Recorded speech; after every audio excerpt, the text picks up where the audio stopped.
everyone, to another exciting episode of Show Up to Win. I'm over the moon excited about this one. Um, this is someone that I grew up with and went to high school with, someone that is just an amazing friend. But he has an incredible resilient story to share, and the things that this man is doing right now, and the accomplishments that he's getting, and the people that are taking it just being able to really see the type of person that my next guest is has just been amazing. And so I'm really glad to be able to share him with my platform and let them see what an incredible human being that my friend is. And so let me bring him up here. So my friend, Aaron Swain, big man, um, I know we've known each other 33, 34 years. I just want to say, man, you're one of the most amazing human beings I know. And what I love is just seeing people get their achievements and get the recognition and acknowledgement that you're getting right now. And so I just want to say thank you, and I want to say thank you for coming on the show. I know know you're a busy dude, especially during this time, and so I just want to say thank you. My pleasure, Dwayne. It's an honor for me to be here. It's really kind of an honor to be asked to be a guest here, and it's neat because sometimes when you're going through your life and you're going through struggles, you don't really know how you show up to other people or how they see you. So I guess it was kind of a surprise to me when you asked me to be on here because of my story of resilience, because it's just what I do and how I've lived my life. So it's kind of an honor just to be representing, I guess, in that sense. Yeah, man. I mean, so first of all, you have an amazing story. When I think of Show Up to Win, man, I think about, of course, I'm thinking of me, of course, but I'm also seeing like what built it. But man, seeing your story and seeing you rise through through the whole thing is like I always knew, hey, there was more potential for both of us. But like if I had to pick a number one draft pick of all the people I know for what is the epitome of Show Up to Win, you would be that number one pick. So I just want to tell you that. And so I appreciate you as a friend, but I also appreciate what you've done and what you're accomplishing. Well, thank you so much. That means the world to me, really, and I think that's the thing too. Like, and we'll kind of get to this as we go along, but this last 2 months or so for me, a lot of cool things has happened, but you have also been a big part of my journey the last 2 months. Just me. I would say having the courage to do some of the things I'm doing as a lot from watching you and putting yourself out there.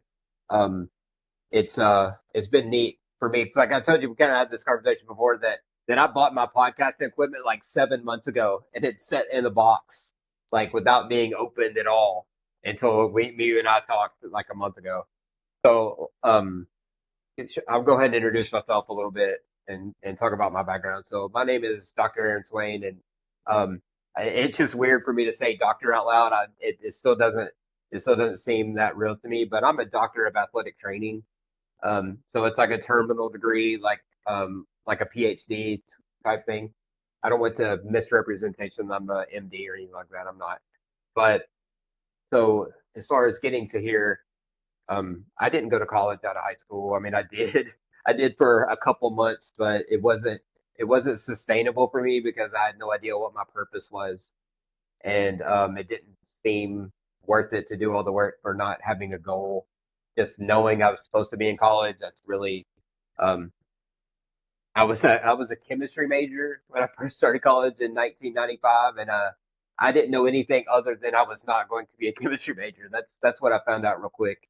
Um, I ended up getting a job at a factory, and I worked there for 10 years. And during this time, I actually, was really successful. I think it surprised my family on how hard I worked because I was never really showed that. Like I never really applied myself much, but I was named Associate of the Year at my plant and Associate of the Quarter and Associate of the Month all at the same time. And I used to joke around that I had three parking spots, but then I'd park my car sideways up there, just kind of as a joke. Um, But that kind of came as like coming across. I'm innovated a way to skip some steps, save the company a lot of money, and it just worked extra hard for that. So I was really proud of that. But after 10 years of having that job where I had a wife and a kid, um, they showed up one day and said that they're closing the plant down and none of us had jobs in like 60 days. So that was, a real struggle, like a real life changing moment. But I do believe that that was the best thing that ever happened in my life next to my daughter, being forced into making some hard decisions. And I decided to go back to college. I was 33 years old at this time. Um, so that was my at 33. I decided to go to college for sports medicine and athletic training. This will be fun because some things I don't know, I'm not fully aware, or maybe I Yeah, don't yeah, remember or recall. yeah. Sure, no, Right, that's fine. but what I was gonna say is when we were in high school, man, we both looked at each other and we are like, I have no clue. Like Yeah, what I want, we both just knew like, hey, we wanted to enjoy life, play some basketball, play some wiffle ball, play flag football. Like yeah, we just yeah. knew that we wanted more out of life. But then when things kind of went push to shove, like college was not it for us at first. Like it just, I mean, I do not have my college degree. So you've one upped me for sure, and then you're a doctor on top of it, which I want to say a huge congratulations of it Thank you, thank on you. that. But when I went back to school and I was like, I was done. My last semester was with you, Yeah, and I was yeah. just like, this is completely not for me right now. Like I just knew. But what I think out of all that, man, is like you had a wife, you had a kid, and we'll talk about that part. But man, you had your bout with cancer. I definitely want to talk about that because I feel that so many people don't understand what that teaches you.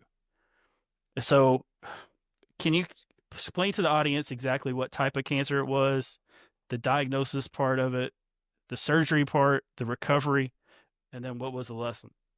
Okay, so let me. So the cancer part that happened in 2014. So I'd actually just graduated from Murray State with my bachelor's degree in exercise science. Like that kind of happens before the cancer. So I kind of when I started Yeah, back to college, I started in January of 2010, maybe 2011, one of those I can't remember. Um, but in January, I started back to college, and in April, my wife and I separated.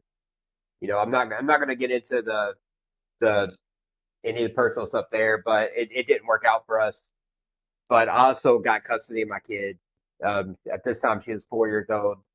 So I'm a single parent with a 4 year old, and I'm going back to school. And I managed to get through that.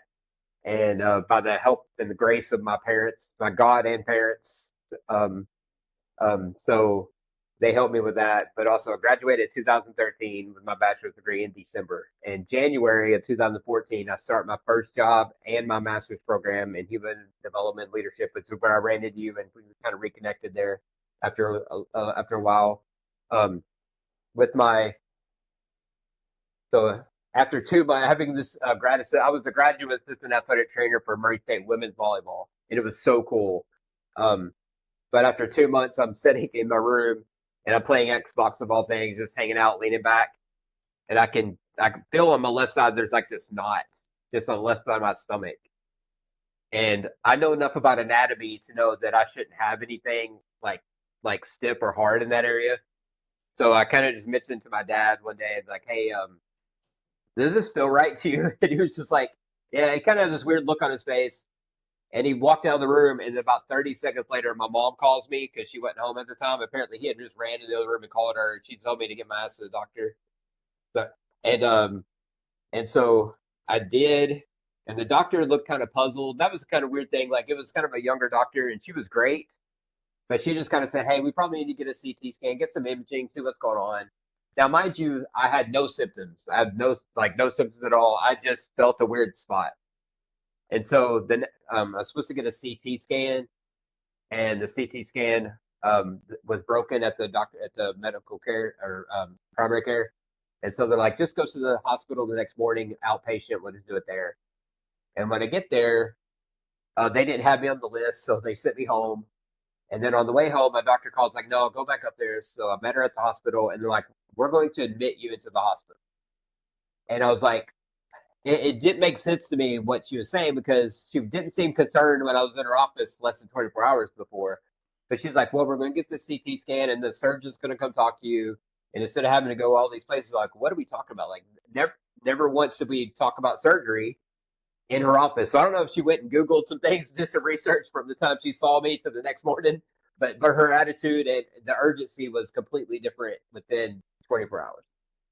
So I get my CT scan. I'm in my hospital room. I brought my Xbox to the hospital. I'm just chilling. Like I feel fine. It's weird.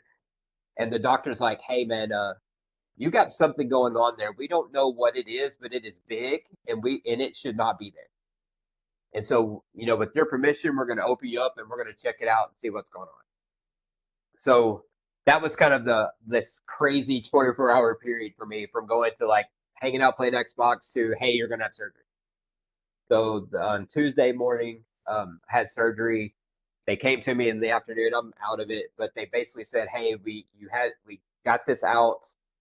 It was cancerous. It was testicular cancer, which is kind of the weird part of the story because my lump and my pain was in my stomach, and so when I got out of surgery, I had 37 staples from my sternum all the way down to below my belly button where they had to go in, and it was they said it was 9.5 inches long and weighed 5 pounds. So for lack of a better term, I had a 5 pound testicle that was in the wrong spot in my body. And this is hard to tell. Like you would just think it would be obvious that you had this literally a football size tumor.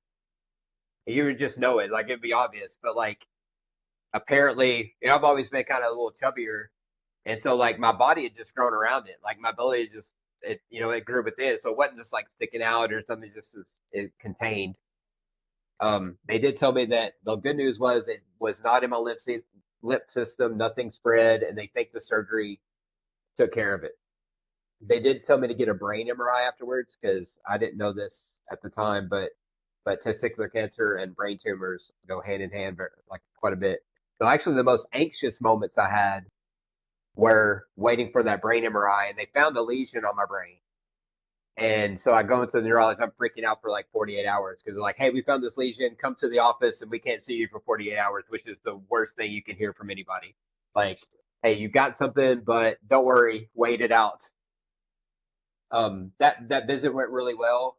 And I have never had chemo or radiation or anything. Like, I almost don't even tell my cancer story because it's just something that happened to me one summer. Not like other people I know that have tragic stories that they're just dealing with it years and years. Well, I think also, I think, Aaron, there's a part of like where we get to where we feel guilty or shameful because we didn't have that long, hard cancer story. I know when I was dealing with the Leukemia and Lymphoma Society, I would hear these like really horrible or tragic stories, and I'm like, I'm not there yet. Like, so um, so I definitely think that there's probably something there to that. Is like you feel that guilt or shame of like, hey, I didn't really have this full out battle like other people do. But here's the good thing: the the whole thing was over as quick as it began, right? But what it did was it made you prioritize life a lot differently. Sure, absolutely. One of the things is like it's actually kind of the full tilt story kind of coming to where we are now. That was 10 years ago now, really, or almost 11. I guess this year is 11 years since that happened. Um, I did not eat very well after that.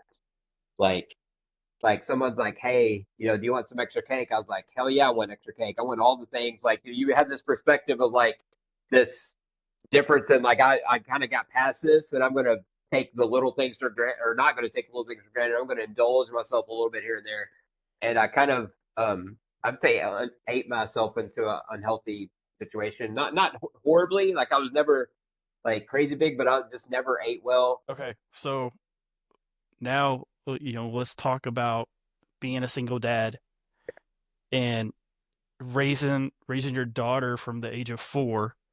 having custody of her, there's these shifts, man, that you've had to take, and you had to take on more responsibility. But like I saw Aaron grow up differently, but also was like, hey, I'm a dad. Like I'm going to charge through this. And so I think that's really important part of your resilience story is just like this isn't the most ideal situation, but this is the hat I'm going to wear and I'm going to wear it to the fullest. And so I think that part of your story is probably the most incredible. I think the cancer part allows people to relate with you some, but also, I know raising your daughter was priority number one, A, and it should be.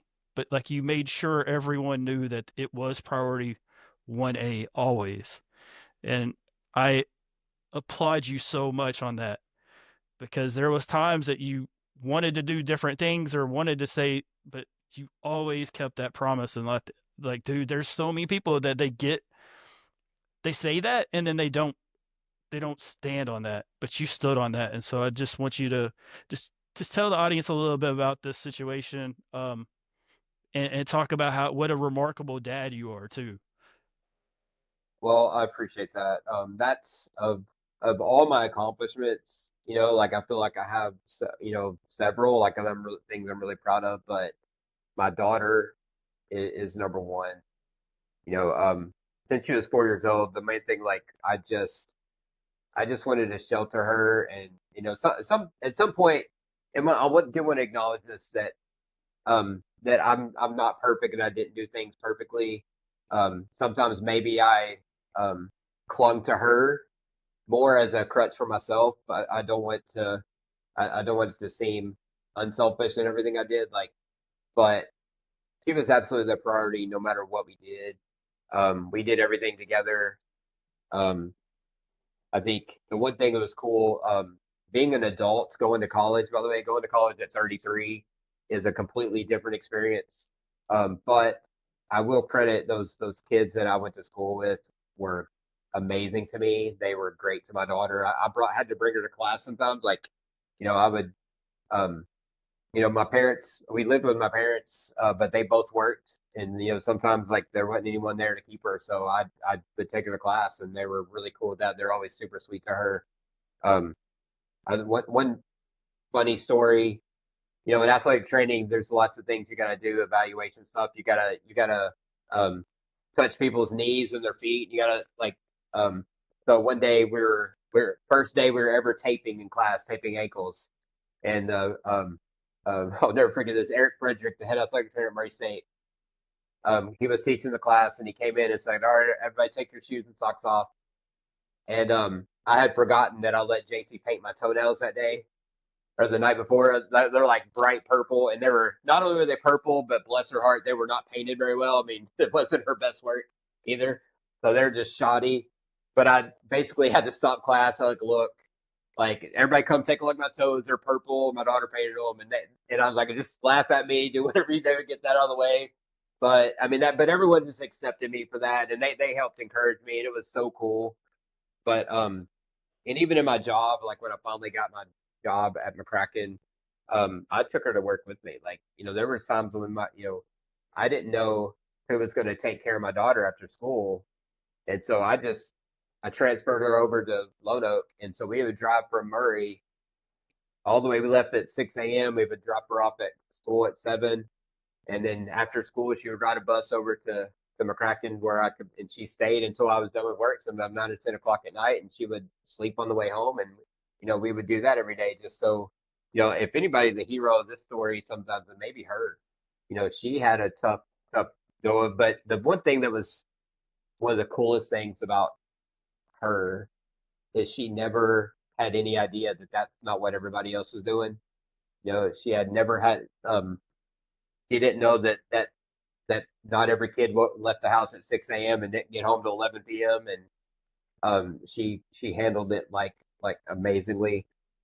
And she is in college now, but one of my one of my favorite things, and I don't want to get into too much of the situation with her mom, but Sure. her mom wasn't around much for whatever reason. Um, but like I did try to surround my mom and my niece and my sister were always there for her. The one thing I did is try to surround her with people that love her. I know we had this conversation the other day about um, a girl needs a mom in her life, and a boy needs their daddy, or girls need their daddy. Kids need to be surrounded by people that love them, and no Yes. matter what those people's names are, that's what I tried to do. No matter what, was surround my kid with people that love her, and even though she didn't grow up with her mom in her life, she had plenty of strong female figures in her life. Um, People that were not dating. That's the other thing, is like I kind of I didn't have any relationships really. I mean, maybe one or two that were not good because I wasn't a good partner. I wasn't a good boyfriend because I focused on other things, and that's part of me maturing as an adult. Even I hate to say it, even at 45 and 46 is when I really figured that part out for me. Yeah. So your daughter, I ran into someone who, and like they had they were a single had a single mom, and they basically lived in a car. So she thought everybody else lived in cars also. So it's the same thing, man. It's like these environments, they don't dictate, but it just allows the kid to be like, well, they don't know any different. Like until later on when they need to know that there's another way and it's a lot easier than what you went through. And so, but what I would like to say is give yourself grace because you did the best you could. That was the thing that like out of everything, and that's what she would always tell me. It was like my mom did the best she could, and she was like, as soon as I realized that, like our relationship got better. I didn't look at it, as like I can't believe that you did that or we had to do that. She was just like we did what was best, and that's what made us the type of people that we were. And so I think what I love the transparency of what you were talking about with relationships. It took you to 45, 46 to realize, hey, probably don't need to, I need to look for something stable. Um, and also, as you said, like you had these things that you learned, those are lessons. So through these lessons, Aaron, is like, they're just building blocks. And when you look at it from just building blocks, that's really, you're going to keep getting those lessons being taught to you in different ways, and they're just going to get harder and harder until you learn them. So I mean, whether it was at 45, 46, like it didn't go on into your 50s or 60s, so congratulations on somehow learning it at the speed that you did. And so I think that's where you just need to commend yourself. Well, I appreciate that. So that kind of tying things full circle a little bit. Um, like I got my master's degree in human development and leadership.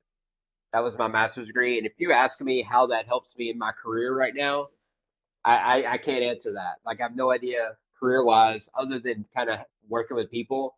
But I think those classes helped me personally evolve more than anything career wise for that. And so am infinitely grateful for those classes of interpersonal communications classes and emotional intelligence classes, and reading some things that really made me more self aware than they really did for like to further my career.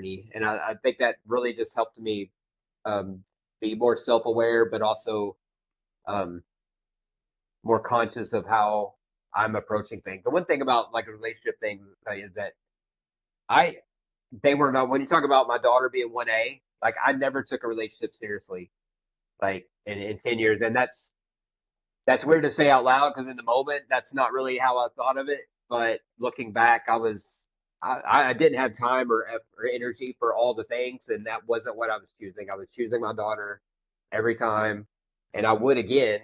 I just would have probably handled some things differently. And sometimes I'm a little embarrassed on how I handled things. But looking back, it's because I wasn't invested like I should have been. Um, I will say, kind of go back again with the one thing about my daughter that I'm so proud of, like it's profound to me, is when she's applying for scholarships, right? And my daughter, to her credit, graduated with like a 4.3 GPA, like Like she never had a B ever. She was not valedictorian because there was two AP classes she didn't take, and at McCracken you have to take a certain amount.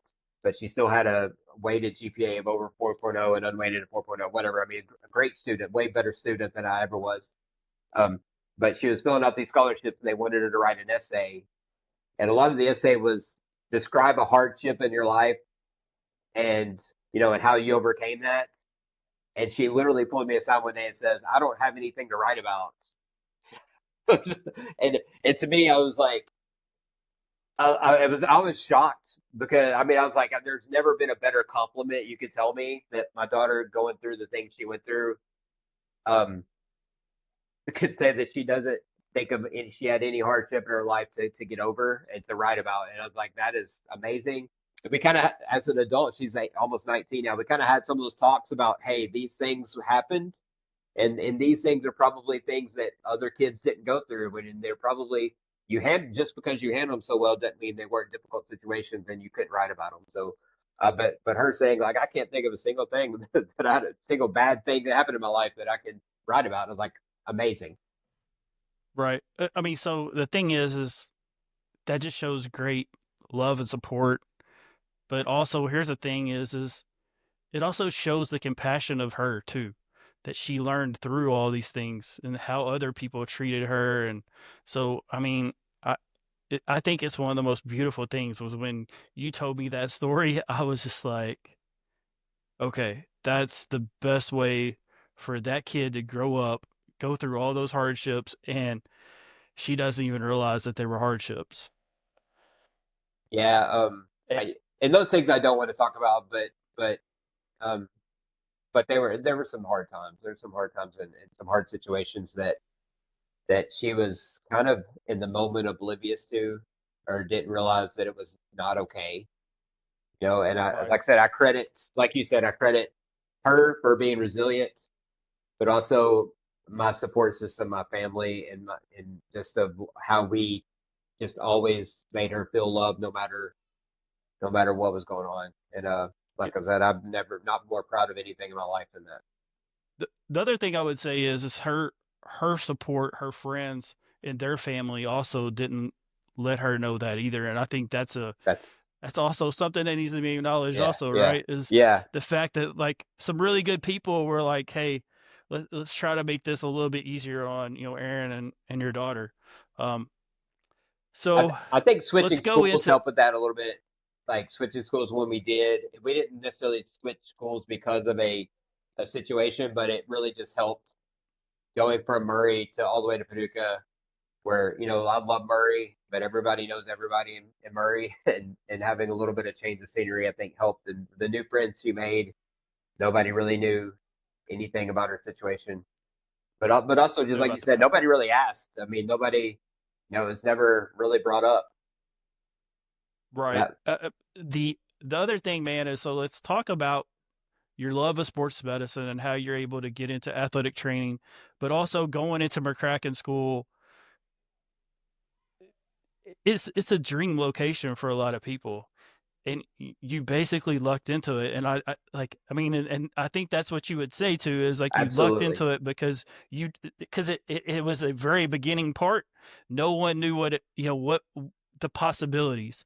But what I love about it is every parent, every kid that I talk to, they when I tell them that I'm friends with you, they're just like, "Oh my god, like he's the greatest dude." And so, they always ask me about your past, and I kind of hold on to that because they don't need to know how many hours of video gaming we played. Well, But truly, man, like what I think what's awesome about this, man, is just like kind of give the audience like just a walkthrough of like how it was a prayer answered for you for to get that job, to get into that situation, and then be able to take your daughter to that school and all those things. So like just tell the audience about this journey.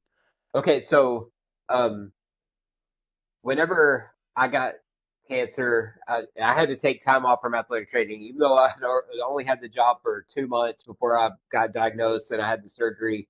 I had to take 6 to 8 months off after surgery. It was pretty grueling, pretty intense abdominal surgery.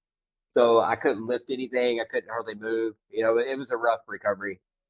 So with Murray State, instead of being an athletic trainer for the next year, they actually asked me to be a graduate assistant teacher in the exercise science lab. So I was a lab instructor and grad assistant, and that kind of opened my.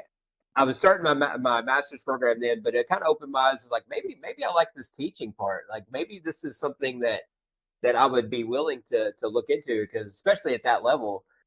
And so that kind of that will come up again later. But um, so I was working at a camp, a basketball camp, summer camp. Eight to 12 year olds or whatever. And I'll never forget this. And I've kind of mentioned this to him a couple of times on how profound this one question was. But James Kane, the assistant coach of Murray State, the guy that discovered John Morant, that guy. He was the assistant coach, so he really ran the camps. The head coaches never run camps. But he was just talking to me at lunch one day, and he's like, what's your goals? Where do you want to be? And I was like, um, I don't have visions of grandeur as far as like being in the NBA or being in like UK. I've never been a UK fan, and even though a lot of people say what, but like my goal would be to be the head athletic trainer at Murray State basketball. I mean, that's I grew up in Murray. That's a dream job for me. And the question he asked me was, well, what are you doing to put yourself in that position? And I just paused, because like I was going to class and I was getting my master's, but I wasn't looking for jobs. I wasn't, looking past that. I was like going to finish my master's and then do that. But he's like, if you're going to have a position like that, you need experience, and you're probably not getting that right out of college, so you're not doing that. So what are you doing to build your resume? And I was like, I had never. I mean, it's embarrassing that I'd never even looked that far ahead, So I applied for a job the next day, and I got a call back from the Orthopedic Institute in Paducah, and I met with the guy Rob Caterano. Never forget this. Had an amazing interview. I was interviewing for Massac County High School, and had a great interview. And the coolest things, like we just sat and talked for 2 hours and didn't talk about athletic training or sports medicine or anything. He just wanted to know who I was and what I was about. And he called me back uh, 2 days later, and he's like, "Hey, we want to bring you in for a second interview." He goes, "But we're thinking about making a change. Would you consider going to McCracken instead of Massac?" And I won't get into why that came about. It just happened to be just a change had to be made there. Um, so I was like, absolutely. And for those of y'all that don't know this area, like Massac County is a great school, but it's a little bitty school in Illinois. It'd be a totally different state. I have to get a different licensure. Um, but it's only about, I don't know, like 5 miles past, or probably maybe 10 miles from McCracken if you go. It's not very far, but it's across the state line. And I was like, yeah, I would do whatever. At the time, I was like, I'll do whatever you need me to do. I'm a team player, but I was really excited. McCracken was a brand new school, a 6A school, the biggest school, like in probably a 2 hour, 2.5 hour radius in Kentucky. So it only been around for 2 years. So it was a dream opportunity for going from, when I say this again, I'm 38 years old at this point. And I've never had a job in my field, like as an athletic trainer. Um, so I got my first job at 38 at McCracken, and it is the people there have blown me away by how supportive and um, how great they were with me and my kid, and they still support my kid. I now don't really have much aspirations of working at the college level anymore, like being at the secondary school level and being able to work with an athlete, and then 4 years later I have the little brother or sister, and you build those relationships not just with athletes but their whole families. Man, that to me, that's the special part that I never thought I would get. Right. And the other thing is, it ended up being a dream location, and it wasn't even the one job that you like initially interviewed for. I Right. mean, so me being a spiritual person, you being a spiritual person, sometimes God just does work, and you're Does. sitting behind the scenes, and it just happens. But through that, you get to go to a 6A school. It's the second year it's in, but also for athletics, it, you're in the elite part, especially in this area. And so I think that's the other part is you got to see this thing being built, and you were a big part of it being built and those relationships, man. And so, um, I just know whenever I talk to you about the school and how much pride and stuff you have on it, and I mean, for me, it's the for me going to school at Callaway. Like I grew up in Marshall, but like when people ask me where I went to school at, I'm like, I graduated Callaway County. So it's just like it's a pride part to it. So I know you have that pride of like where you're at, but also like what you've helped build because you've helped build that program and to what it is because people know, hey, if someone gets injured, you're taking care of them, and you're people love you. I mean, that's the biggest accomplishment you could ever have is when all those people say those great things. And so Aaron, man, I know you were just given an amazing award. You got the award for the athletic trainer of the year for state of Kentucky, dude. So first of all, what was your thoughts when you were found out that you won that award? Like, so Um, give me 24 hours before you won the award, and then give me when you got the call to say, hey, they won the award. well, 24 hours before, it's just the grinds, like spring sports for me are chaotic because baseball, softball, and track are all going on, and it's so crazy because everything's dependent on the weather. Like in football season, you're playing at 7 o'clock Friday night. You don't know where it's at or who it's against necessarily, but I can pencil in every Friday night from August the 20th all the way through November. Where I'm going to be on Friday nights. Baseball and softball and track season, it's like if it rains, the baseball coach will call, hey, we may not play today. We're going to play two tomorrow, or maybe play on a Wednesday, or just it's just chaotic. So you never I'm always just running around like a hell with my chicken cut off, and um, it's just intense.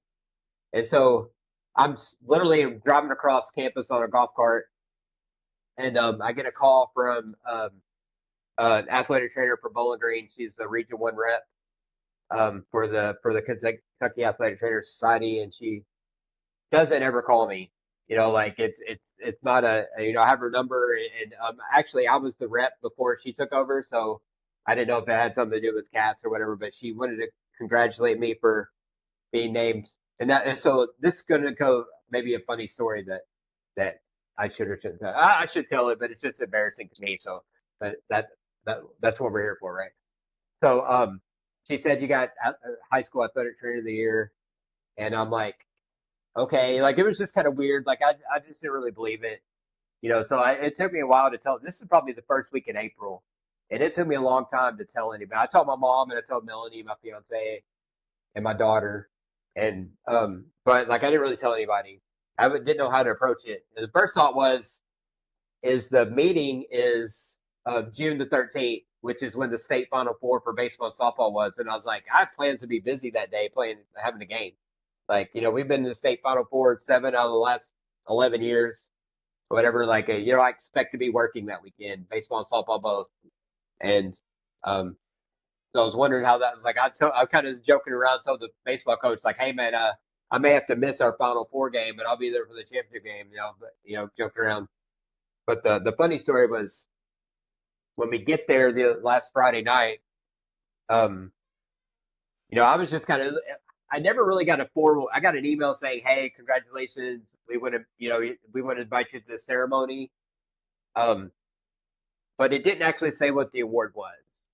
There's nothing that said you were named this. So we get up there, and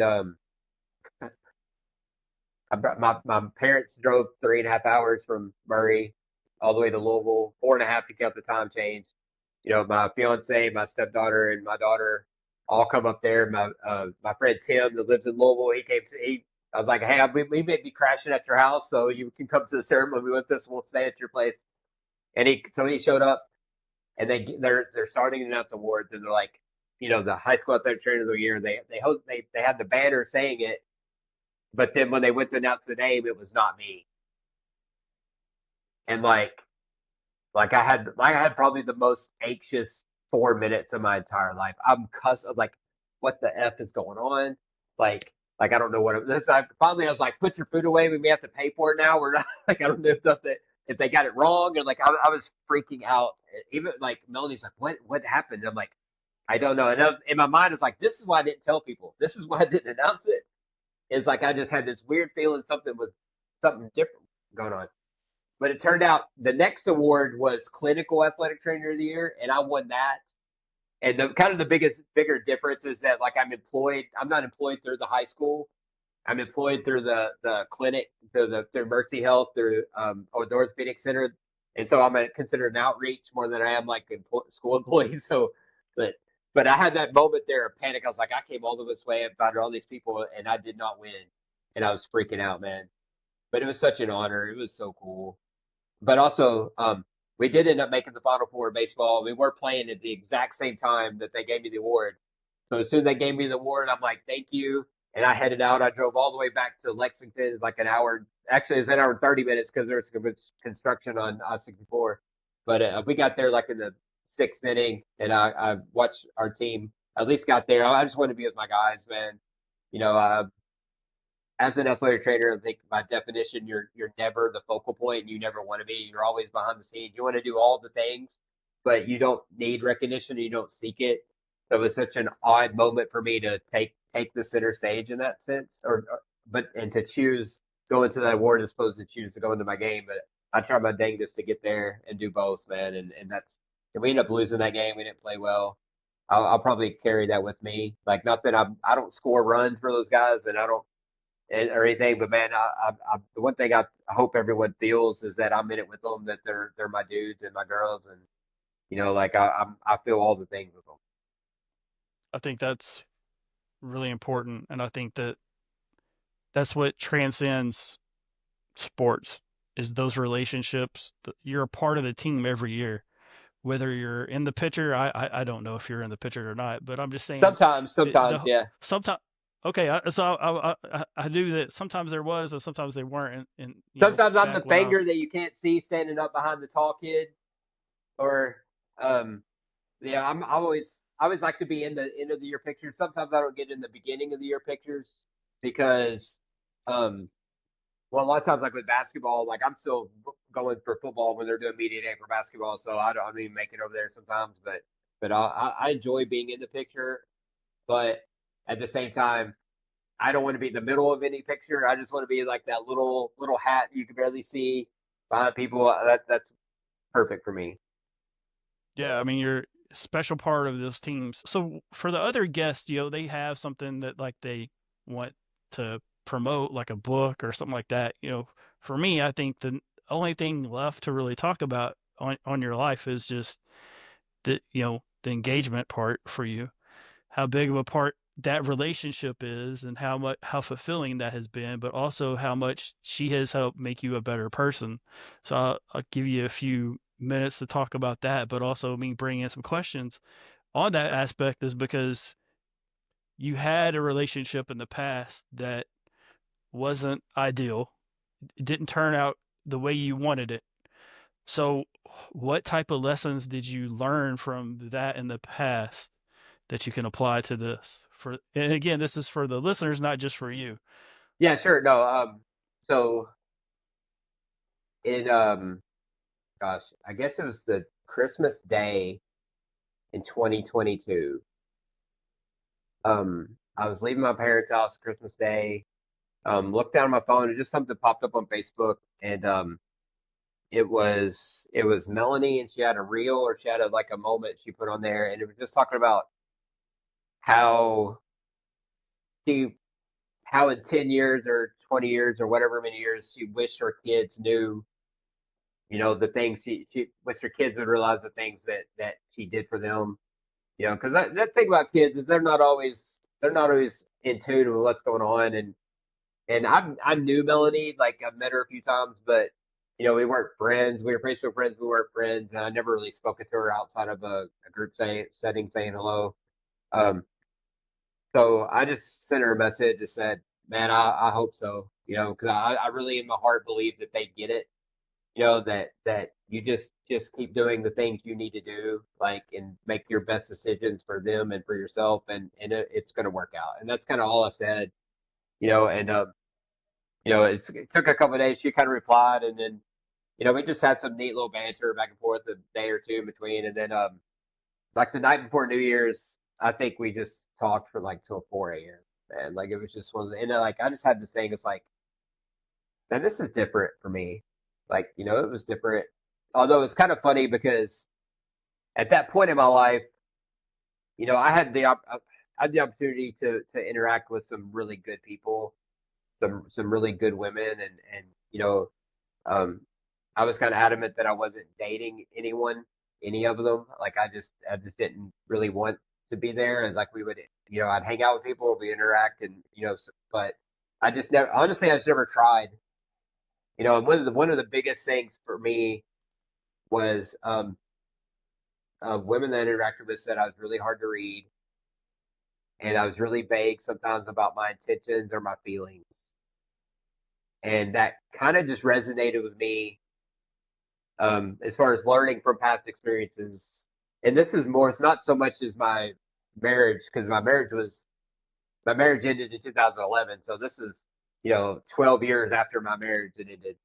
Um, but I decided then that if I'm going to try, I wanted to put all my effort in, but also to be intentional and to be obvious with what my goals were with her, and not only just say those things, but make her feel those things. And Yeah. that's where the relationship turned for me. Is like, well, I'm going to do this. But the weird thing with that is like, and that took like a month. Honestly, that wasn't an instantaneous thing. But like with her, she was sort of the same way. She was really adamant. Or like, my biggest position with the woman was I didn't need one. That was my thoughts. Like, I don't need to have a woman in my life. If I have one, awesome. If I don't, awesome. I'm going to be okay. And I kind of tell people the same with my daughter. And they're like, anytime a woman would come to me, it's like, your daughter needs a mother in her life. And I would instantly be angry and dismissive. And I was like, we're going to be fine regardless. Like, I was almost too standoffish about it. But Melanie comes in the same way. She was coming off her divorce. She'd been divorced for a couple of years. And she was kind of bitter too. Like, she's had this, like, I had plenty more time to process those things. But she was kind of getting around to where she was just slightly kind of open to the idea of really kind of seeing, and we almost didn't trust each other. The one thing I thought was really funny is that our families knew each other. Like she, my niece and her husband, they used to play softball with her ex-husband, and so they knew them. Her ex-husband is good friends with my niece's husband, and so, like, it was kind of the running joke is that Melanie had my mom's number in her cell phone before we ever even started talking. Cause she was helped out with my niece's wedding, even like it was one of those things. But it like her knowing my family made me accountable for how I treated her. Like, I just knew I had to treat her very well, or else my mom would find out. And I was like, I didn't want that, and and I think that's kind of the same thing It's a with her. different, Like, yeah, it's a different type of accountability than just being really like, hey, is. with your friends, because you could just be like, hey, I don't want to be friends with that person. With your family, and especially when they have done so much for you and your daughter, it put a whole different type of accountability on you. Yeah, and her too. So like she couldn't like she knew that couldn't like dismiss me, or just not that you treat anybody bad on purpose, but like you could just go somebody, without it making a weird rift with other people know. So like it kind of made us a little more cautious, but also approach it in a different mindset to where, you know, we both kind of really had to make a decision. It's like, are we going to try this? Or are we not? If we're not, that's fine. But if we are, then it's going to be a thing. And so when I approached it with her, she actually blew me off a couple of times. That's kind of a pretty funny kind of banter we had back and forth. Is that she wasn't ready, and I almost gave up. Like I was at the point where, you know what, you kind of blow me off one time. That's all I need. I'm done. There's plenty of other people I can see, or whatever. I don't care. but there was something in me, and I don't know what that was. And we're talking about being spiritual and God and things like that. Just saying, you know what, like I think this is really going to be good for me. So let's really try. And it's really been great since then. You know, once she kind of just clicked there, that it's been amazing. She's been such a an instrumental part of my life, and this is hard to admit for me, but she has been so good for my daughter that like not that it's hard for me. She's been good, but like I was so worried about protecting my daughter for so long for having like a relationship. Like I didn't want to have a relationship with a woman and then that hurt my daughter. And eventually, if it didn't work out the way that I thought or wanted it to, so I just didn't do it. I just kind of refused to do those things. So like I was so afraid that I might have kept her from a great experience earlier in her life than what we had. But talking kind of go back to Melanie, like to my daughter's mother. I've been seeing Melanie for about maybe 4 weeks. We started seeing each other really. I think the first time we actually hung out was like January like 10th or something, and then so but like the first weekend in or second weekend in February was Valentine's Day weekend, and there's always a big volleyball tournament, and that's the first volleyball tournament that JC had while I was dating Melanie, and Melanie shows up. She comes to watch JC play, and like everyone thought that was JC's mom. Like JC had played volleyball with these girls for 2 and 3 years at this point. JC's 16, almost 17, and like none of these kids had any idea who JC's mom was. Just so Melanie showed up for 10 minutes, and they'd like, oh, that's your mom, and Melanie it's kind of a lot of pressure to put on Melanie when they're asking her, and she's like, we've been seeing each other for about 4 weeks, and she's like, no, I'm not her mom, but I mean that's how Melanie's been since day one, how solid she has been, and how like it wasn't like another 3 weeks, and she actually took JC to a tournament away in Cape Girardeau for me because I couldn't go because of work. But she's just been so solid, and her kids are great. I mean, we get along great. That dynamic has been such a blessing to me. And in fact, I don't want to take up all the time we have here just by talking about how great Melanie is, but I could, like, Oh, I know and you we talk could. about that. It's just Yeah. about not just a great person, but a great fit for me. I hope people see me on social media, like on TikTok, and see us banter and just see how funny that is and how she owns all the stuff and she's with me every way and it's so much fun. Yeah, that's what I was gonna say is like, if I could pick somebody who had those, I mean, like I would want to pick those qualities for you. Like as a friend, I would be like, oh, she needs to be able to banter, she needs to be able to have humor, she needs to be able to take it as well as give it, and I think that's just one of the most important parts because a lot of people can give it, but a lot of people can't take it.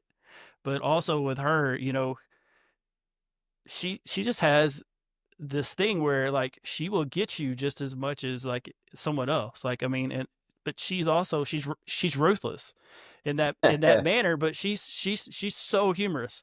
But that was the thing. Is like when I found out y'all two were dating, I was like, oh man, that's like perfect for him. So Yeah. I think it's phenomenal that y'all two cross paths and all this is happening, and the engagement, and then later on, and so I'm not James Kane, but I'm gonna put you on a spot. Okay, Is let's like, do it. where do you what do you see yourself in like 5 years, man? Like, what is the ultimate place that Dr. Aaron Swain will be in 5 years? And Well, that's a great question. I'm glad you picked 5 years because Brookie starts high school this year, and being at McCracken, Brookie is the um, a co-ed cheerleader. Man, she's real big into cheer, and McCracken is the best place in the state to be a cheerleader. Um, so my plan is to do everything we can to let her get everything she needs and wants out of cheer while we're here. I did get my doctorate in 2023. That's kind of like Melanie really kind of helped me push me towards this. She didn't even know she helped push me towards that. She makes me want to be better. That's what I'm trying to say. Like she's just a great person that I want to be better. Um, I've kind of been on this kick as being a lifelong learner now. Like I just want to get better, um, better to today than tomorrow or yesterday. Like I just want to get better every day. I saw this shirt that I'm just adopting this motto, and it just says, "I am greater than I was." And like, and that's how I want to live my life now. So, but getting my doctorate, it doesn't help me a ton, like in my sense, like I'm not going to be a pay raise to get my doctorate here, but I think I do want to teach at the college level eventually. And so, in 5 years, maybe that's my next step, or um, McCracken actually adopting an academy plan for their school and how they're doing it. Um, there's a good chance that I'll be able to start up a sports medicine program there, and they so there's a chance that maybe not teaching at the college level, but preparing high school kids for the next level. Maybe my next step. Um, my daughter goes to University of Nebraska. I was this close to accepting a position to go up there. Um, it would have gotten her free tuition. I would have had to take a big pay cut, but it would have been a free tuition for her, which would have balanced that cost out quite a bit. But I think, um, and then like the part we're talking about now is like I started my own podcast, and I Yep. kind of would go with like it's a sports medicine podcast, but it's less technical stuff and more about the stories that people go through and what we first off what we do for kids as coaches and staff and teachers, but also the stories of these kids and their resilience and celebrating their what they're doing. Um, I had um, just a podcast that I did 2 days ago, man, and some of the stuff we got to was um, very powerful and stuff that I don't know if you feel this. You may be infinitely more prepared for these things than I am. But I started asking a couple questions, and I could kind of tell that was going a certain direction, but I didn't want to push that. But it started talking about some really real mental health struggles that this young lady was having, and her mom, helping her through that, or first realizing and how that she doesn't isn't equipped to handle that herself, and trying to get her help. And that was not what we were talking about, man. We were talking about basketball and getting hurt, and it just turned to that. And um, you know, I, the fact that they trusted me to do that come out with that on my podcast was very powerful, and honored with that. But also like makes me want to be a better podcaster, because like I want to make sure that I'm doing their story justice. But so I was also talking about I am considering writing a book. Um, and you have really inspired me with that. Like, and it's just be stories of being an athletic trainer. But I kind of talked to you, kind of sent it to you before, but I wrote a children's book when JC was 4, and I actually have two of them, and I may try to go back and touch it up and redo it, but then maybe try to publish those children's books. And kind of my story with the children's books is empowering girls. Like I really like, and that was one thing. Like, so since I didn't have a mother in her life, or JC's mom wasn't in her life that much, that I wanted her to make. First off, I love the fact she wanted to play sports, but also wanted her to feel like it's okay to be girly too. And I didn't always know how to teach that. So I try to give the little stories in the book about, hey, it's okay for girls to play sports, and it's okay to wear dresses, and it's okay to wear eye black. Like just empowering them for all the things they want to do. And that's kind of what our children's book is about. Yeah, I think I can't wait till people hear it. And you actually inspired me to write a children's book after I Oh yeah, read yours. So I've already yeah, started it. yeah, So I always talk about how uh, little league, baseball and basketball taught me everything that I apply in life, like every day. So I was talking to someone and they were like, um, I I was asking about illustrations. And they were like, "Yeah, I'd love to illustrate one of your books." And I was like, "What if it's a children's book?" And they were like, "Oh, I've never done a children's book. I'd love to." And so, I've already got that piece of the puzzle already. And so that yeah. was one of the reasons I want to have you on, is to tell you how much you inspired me to be able to put this Well, children's book out. I appreciate that, man. Like But that's what it's all about. It's giving back, and paying stuff forward. That's the one thing when we talk about resilience, and you talk about not until you kind of asked me to do this, I didn't even sometimes realize what my story of resilience was. But I do know that, man, if I can pay anything forward, that's what it's all about for me. yeah, absolutely. And so one of the things before we get is for we have to sign off is the fact that this podcast. Here's the thing, Swain, is like for a lot of people they see me as like being this up and coming influencer. And like for me, I struggled with that aspect. Like I just Yeah, struggled yeah, having a spotlight on me. But like I see you all the time with these videos and the humorous stuff. Like I honestly could see you being that influencer for like athletic trainers for all these different type of things because it fits your personality. But also Melanie actually is that other, she's that other half where because I've watched your TikTok videos and things like that. And so for me is like I hope that you know somehow God crosses, some girl crosses my path that has that funny. Also, she likes to be on videos because man, that's not one of my biggest fan favorite things. And yeah, so I sure. just wanted to tell you that that I think is very inspiring also, but also like I really feel like in that influencer part, you have such a strong, powerful story to really push and for people to learn from you. And so that was one of the main reasons that I wanted you to be on here, not just as a friend, but I feel like, you know, um, there's some things of like more people need to know Aaron Swain than what people realize right now, and also probably more than what you realize. And so that was one of the reasons I wanted to have you on my platform so other people could see, how some people that I just grew up with were like really big factors of my life, but also um, I know people are going places, and I know you're going there too. And so um, I just want to say thank you again. And so thanks for taking the time out. Thanks for sharing your stories. Thanks for being vulnerable. Thanks for being transparent. And thank you for being such a just an amazing human being. But here's the thing with the audience. I always tell people like that showing up is just more than just showing up in attendance. And like my dear friend Aaron Swain is an epitome of it. And so that's why I wanted to have him spotlight his resilient story. And so, showing up to win is showing up with intention and showing up with presence. And so that's the true part of show up to win. Thanks, Yeah. man. So, so one more thing, real quick. That's what you said. Everything. That's what I put into my relationship. I showed up.